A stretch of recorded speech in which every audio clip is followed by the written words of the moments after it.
Life is what I think, it's what you make it. Always try to give, don't ever take it. Hello everyone and welcome to the Glow Summit, the online clean beauty, lifestyle and wellness summit to help you glow inside and out.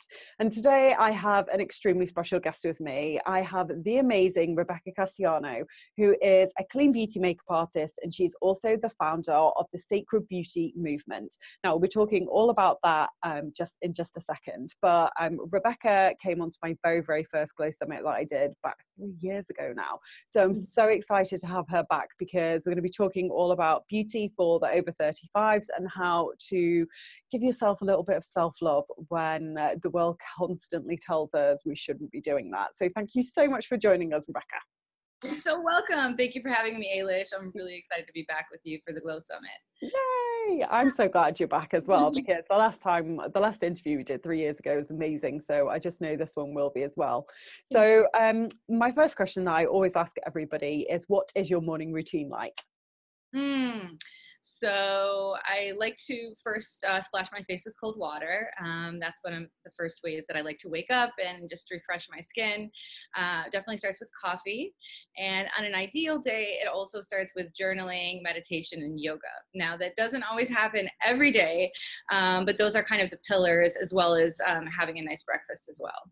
Yeah, oh, I love that. So with regards to being a clean beauty makeup artist and then the founder of Sacred Beauty movement, can you explain a little bit about what they are and how you got into them? Sure. So I've been a makeup artist since 2000, and around the same time I was starting my journey as a makeup artist, I was also struggling with severe chronic acne, which is the most severe form of acne, if you've never heard of it, which is pretty persistent and can be quite difficult emotionally and physically to overcome. But the beauty of it was that it led me to discovering a plant-based diet and a holistic lifestyle. And so that became something I was very passionate about, as it helped me not only heal my skin, but really just become more aligned with myself, with how I nourish my body, my connection to spirit. And so years later, I decided that I would become a health coach. And so I went to the Institute for Integrative Nutrition, as you did. And that really inspired me to start looking at not only what we're eating, but what we're putting on our skin. And as a makeup artist, you know, that was a pretty tough swap over for me. I had first visited Clean Beauty back when I was struggling with the worst of my skin issues, but there just weren't options at that time that I felt comfortable using on myself, much less for my professional work as a makeup artist. And so I was super excited to find that there are now so many more clean beauty options, and that became a big part of what I was doing with my offerings, not only applying makeup, but also teaching women how to use clean makeup that's free of a lot of the chemicals that can, you know, disrupt our hormones or, you know, end up in our bloodstream and our water. And so that became a big part of what I was doing. And that was great, but I realized I was talking about products a lot. And what I really wanted to talk about was like how we really feel about ourselves and where we see the beauty in ourselves, because no matter how much green juice you drink or, you know, amazing organic oils you use, you know, you can always, you have to really go deeper within to kind of get to the root of, you know, what it is to feel beautiful. And that's what inspired me to start the Sacred Beauty movement, which is really all about empowering women to make that connection between their inner and outer self and really redefine how they see beauty. Yeah, I love that so much. And there's just so many points I wanted to touch on them, because I feel your pain with the acne, and like I've been through it myself and it's just awful. And so I'll definitely ask you about products for that.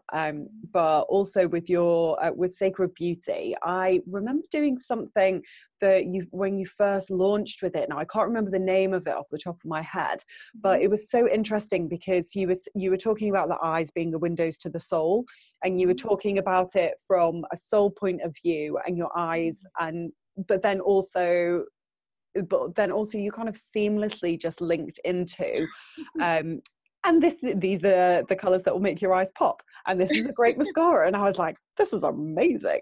Yeah. So good. So thank you for creating that, because I just think it's brilliant. So we obviously have to talk about products first before we go on to some of the self-love stuff. Sure. So what are your top skincare and makeup recommendations? Probably I would ask about acne, but also for over 35s, because I really feel like once you hit like your mid-30s, that's when you sometimes get a double whammy of hormonal acne, but then you're also like getting fine lines and wrinkles, and you kind of, there never really seems to be just one product that like, or one range that sorts out both of those. It's always like, oh, this is the acne for like teenage skin, or this is for fine lines and wrinkles. So it would just be great to hear your recommendations. Absolutely. Well, I know we both share the same philosophy in terms of using products that are plant-based, that are as natural as possible. And just, you know, starting at that point, I think is so important. I know some of the people watching, you know, maybe just kind of discovering clean beauty. And so, as you know, these brands that are, you know, clean and free of all the extra chemicals, and they're just filled with like so many nourishing botanical ingredients, that I feel like that, you know, is like the first level, because it definitely takes your skin to a place that's much more nourished and hydrated, because you're actually feeding it. Like most of the ingredients in a lot of these products you can actually eat, right? Like they're different types of oils, they're all from plants and flowers, and I think that's a great place to start.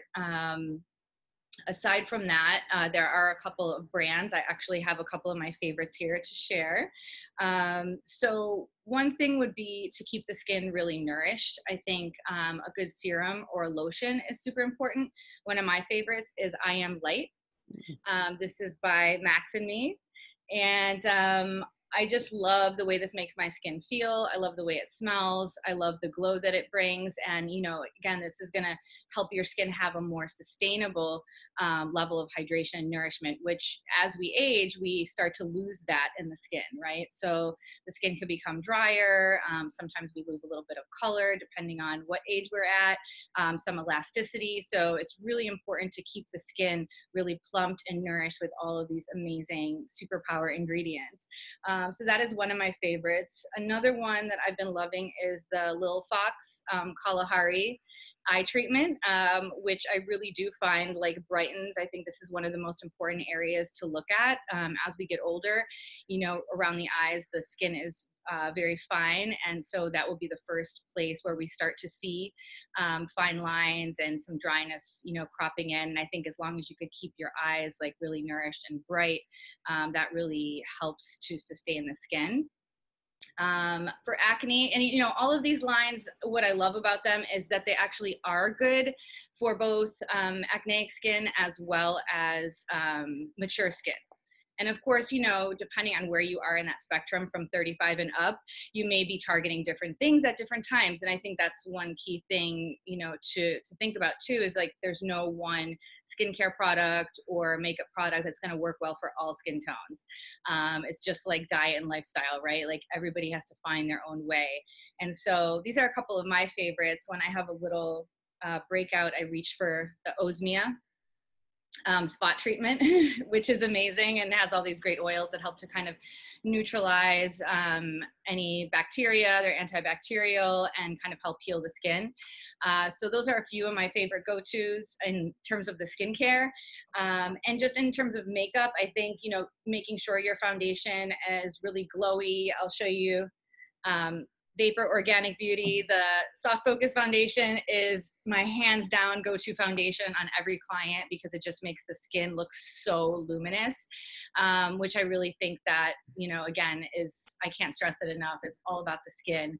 And then I think, you know, having fun with color, you know, when you're in your 30s, you're still in a place where you can really experiment a bit, and don't wait until, you know, you're older to discover that you look amazing in red lipstick. Yeah, I completely agree with that. It's just makeup isn't a further expression of you, and it's just Yeah, it's something really fun and not to be taken too seriously.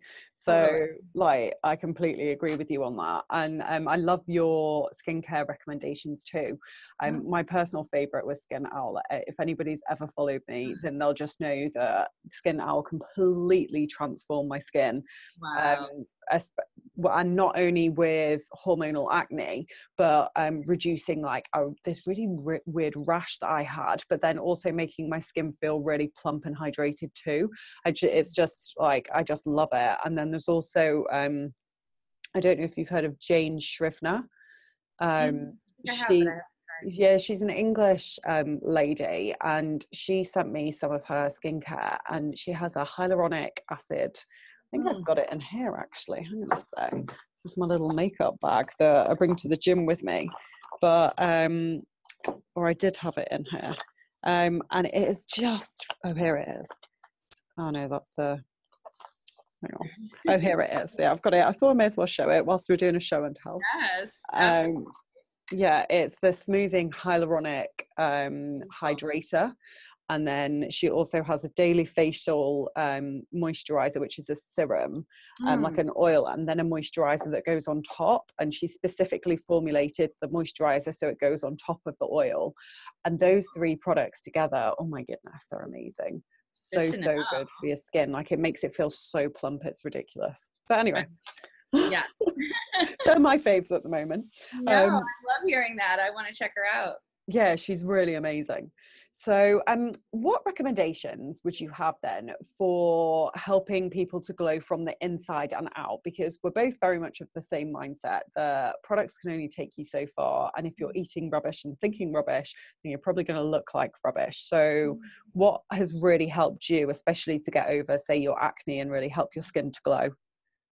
Yeah, I think going back to the food is, for me, that changed everything. And I think that's a gateway for a lot of people to start changing their lives, is starting to think about what we're putting in our bodies. And, you know, I just, prior to this discovery, I really didn't know how, you know, our diet affects our skin, and it does in so many ways. One being our digestion, and another being, you know, just the foods that we eat are what we become, right? Like they build our bodies and cells and skin. And so when we infuse our diets with a variety of plant foods, veggies, fruits, grains, nuts, you know, we get all the omega-3s, we get the fiber, the water, crazy amount of nutrients. I think we really get so much, all we need actually from this kind of way of eating. And it really shows. I think it really makes a huge difference in the skin.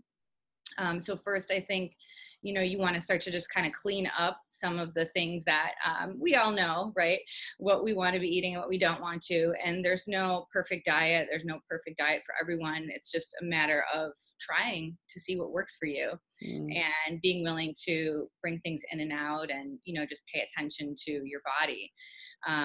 Super important. And then the mindset, you know, like you said, the mindset is so important. And one thing that I think is important around as we age is identifying what our story is. So if you're listening to this, just take a moment and think about, what is your beauty story, and what is your story around aging? What have you learned from your mom, from your aunts, from the women in your life growing up, from society? What are you believing? What are you carrying around with you? Because I think if we don't know what our narrative is around beauty and aging, we can't change it. No matter what we put on our skin, you know, we have to know what it is that we're thinking. And you know, there's a couple different philosophies. There's like embracing aging and what's going on is just a natural part of life, which is a beautiful thing. And then there's also, okay, well, we do want to maintain this certain look and we want to feel great about how we look. So there's absolutely nothing wrong with, you know, taking time to do that through your skincare rituals and your makeup. And so I think kind of looking at everything as a whole is always where I come from. And seeing how all of those things are connected is really powerful. Yeah, I love that so much. And one of the things that my mum always taught me was the power of facials, because she is in her mid 60s now, and her skin is phenomenal, and she always every month without fail has a facial. And she's always said to me, go and get a facial, because like when you get into a regular facial routine, that's when your skin really glows. And I've kind of neglected that for a while, but whenever I do go and get a facial, I'm like, oh my goodness, my skin just looks so much better.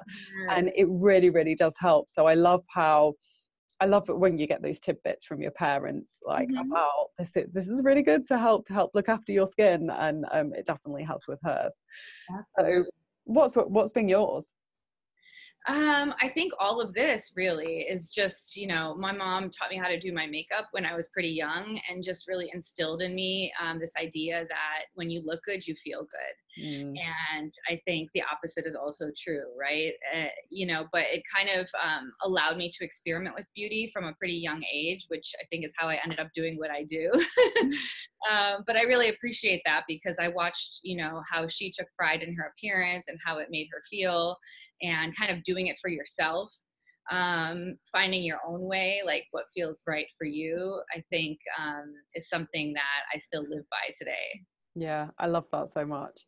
So how can we love ourselves a little bit more when we're constantly told to like improve things or change things, or we look at magazines or we look at social media and it's like, oh, this person's got lip fillers, this person's like had this done to them. Like, how can we like just start to accept ourselves and give ourselves a bit more self-love, but yet still maintain the, like, we might still want to use the eye cream or to make sure we look a bit younger. Does that make sense? Sure. Yeah, no, that totally makes sense. I think one of the other things I always say is that we are both masterpieces and works in progress. And so it's okay to want to do those things, I think. But also, going back to really tapping in with yourself, checking in with yourself to see what it is that you're believing, what you're getting caught up in, because as you said, there are a lot of influences, and sometimes it's easy to just pick up what society or culture or other things dictate. That's why I think a spiritual connection is so important, because when you have that and you go within, I think you're able to see yourself in a new way and see yourself with more love. And it really is a practice. It's something that you have to do every day. I'm a big believer in mirror work. So when you're looking at yourself in the mirror, to really say positive affirmations. And, even if you think it's really hard at first, which it might be, just finding things to love about yourself every day, and being aware of that narrative and kind of bringing those mantras and affirmations in, instead of, the self-deprecating thoughts that, we all have. You see a photograph, you compare yourself to someone else on social media or walking down the street. And that's when like all those little voices come in. So you have to create a louder voice, so to speak. And so I think that all is just really a matter of identifying and practicing it. Yeah, I love that. So you just mentioned a couple of like self-love tips, but what are your kind of go-to ones that you always recommend in your sacred beauty movement? Yeah, definitely mirror work. That is a huge one. And I've actually seen it transform the way people see themselves, the way in my group. The other piece is what's so beautiful about the sacred beauty movement is that it's bringing women together to have these conversations. And I think that is so important. So being able to come together with other women face to face in real life and connect and share our stories is just, there's nothing like it. And so I think getting into a group, whether it be here in New York, a sacred beauty group, or at your yoga center, finding a women's circle to be part of, I think surrounding yourself with like-minded, empowered women, it supports your self-love journey, right? So it can be challenging to do it on your own, but when you have other women that you're connected to and you have a sisterhood, that will just energize you and inspire you and help lift you up when you need the support. I love that so much. So what's the best piece of self-love advice that you've ever been given? I think you are enough. Mm. Is like the big one. That's the one that's just like, woo. Because this is the, you know, that something that we all get tripped up on, whether it's in the way we look or our work or our home or our love life. You know, it just spans every area of our lives where we doubt if we are enough to do that thing or have that or be that or deserve, you know, whatever it is. So I think those three words just say it all. And every time I hear them, they kind of touch a special place. So Yeah, I love that. And I was listening to a podcast recently by Lewis Howes with, it was a British psychiatrist, and she wrote a book called #I Am Enough. And it's all about you actually being enough. And it's an amazing podcast. So I would definitely recommend it. But you've just reminded me of that. And I do actually say that to myself quite a few times, and have done over the past couple of weeks, where things have been a bit like just really busy and a bit overwhelming. I'm like, I'm enough. And you start to go a little bit crazy, but you're saying it to yourself and you're like, just keep going. sure. That's amazing. Yeah, it's just something that needs to be done sometimes, isn't it? Exactly. Yeah. So what's the one thing that you wish more people knew about, and this can be with regards to self-love, or it can be regards to wellness or clean beauty, anything you'd like it to be?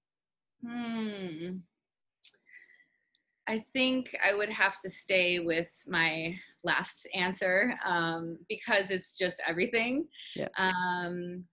And I think something that's guided me through my own spiritual journey is choosing love or fear, and knowing that so many things in life are being dictated by one or the other. They're both really strong emotions. And whenever I have a big decision to make, or I find myself in those moments where I have to say many mantras, you know, I think kind of tapping into like that energy of, you know, where am I coming from with this? What am I focusing on here? That always helps to bring me back. And so that's my little nugget. Yeah, I love that. That's really amazing advice. And it is a really great reminder to always choose love over fear with everything that you're doing, because I think it's so easy to get caught up in the trap of being anxious about something or being worried about something. You're like, okay, well, what's this teaching you? What's the learning from it? And you can instantly kind of flip really quickly, but you've just got to remind yourself that if you're choosing love, then where's the learning? What can you do from it? What's the positives that come out of it? And then you just feel your shoulders drop, and your like your kind of frown lines drop, and you smile a little bit more. And it's just like, it really, really does help with everything. So it's great advice. So thank you for that. So what are the plans for the future then, and where can people find you? So plans for the future include writing a book, and so I'm saying it out in public here. So that inspires me to write more. That is definitely a big dream and focus for me in the next few years. Hopefully sooner, but you know, it takes time. And I work with women one-on-one. I do sacred beauty coaching. And so I meet with you virtually, and we can explore all the 6 elements of sacred beauty, which include a holistic approach. And I coach women through the process of, you know, just radiating with confidence and being able to show up in your life in a more powerful way. And so another way that I work with women is I do virtual makeup consultations. So if you're looking to start changing your products over and you need some advice and some guidance, I am happy to do that with you. I also do this live in New York City area. So if you're ever in New York, I would love to meet with you one-on-one. Is absolutely one of my favorite things to do. And yeah, I think there'll be more Sacred Beauty Collective events and pop-ups. Oh, that's another thing. I do Sacred Beauty salons that travel around the country and world. And so this is part of the movement, is to spread this message that your beauty is sacred and that you are beautiful from the inside and out, with women all over the world. So if you have a space where you would like to host an event like this, please reach out to me. I would love to hear from you and talk about that possibility. Oh, that's so exciting. And I love the fact that you announced that you're going to write a book. I can't wait to read it. It's going to be amazing. I know it will. It just came out. Now I'm going to hold you to it. You've got to do it. Exactly. Thank you, Ailish. I appreciate that. And I also wanted to offer everyone opportunity to do a free Sacred Beauty discovery session with me. So if you're curious about what coaching with me would be like, please reach out to me and I'm happy to offer you a complimentary session. And I also have a free self-love guided journal available on my website. So you can go to the homepage and just sign up and you'll get that right away. And it kind of walks you through some reflective writing prompts and some sacred beauty rituals. Will you send me all the links to those so then I can add them at the bottom of this video for everybody, and I can put them in a printable so then everyone could go directly to them? For sure. Yeah, brilliant. That's great. Well, I just wanted to say thank you so much for taking time out of your extremely busy schedule to come and give some incredible advice on self-love and also skincare and makeup. And I just wanted to let everybody know if they could pop on over to the Facebook group and let us know what was the biggest takeaway that you got out of this, or were there any products that you've tried and you've loved that Rebecca had recommended, then I'd love to know. So thank you everyone so much for watching, and thank you again to Rebecca. You've been amazing, and I will see you on the next video. Thanks, Ailish. Bye. I just wanna be